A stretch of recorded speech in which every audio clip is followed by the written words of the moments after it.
kat swing ni. Swing pertama. Lepas tu kita buka pintu ni. Okey. Ni nama dia bubur kacang. Kacang hijau, okey. Lepas kita masuk ke dalam ni. Okey. Ini dah nak berapa minit? Okey, 1 minit. Okey. Lepas tu kita start. Minit lama sangat, takut dia panas sangat. Berapa minit pun meletup. Okey, kita akan lihat hasil dia. Tengok hancur. Dia tak hancur ni. Hancur jam tu. Sini tak ada. Wait, like a chef.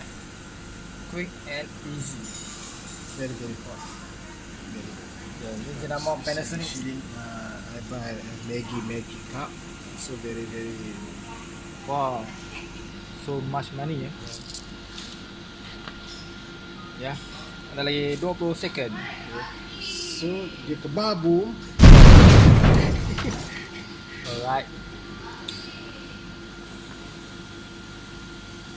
Machine out of order. Okay, mesin sebelah ni rosak. Dia tunggu repair. Okay, siap. Okay, then you open the door. It's nice. Wow. Wow, so hot. Itu je tutorial kita untuk hari ni. Okay, jangan lupa like, subscribe.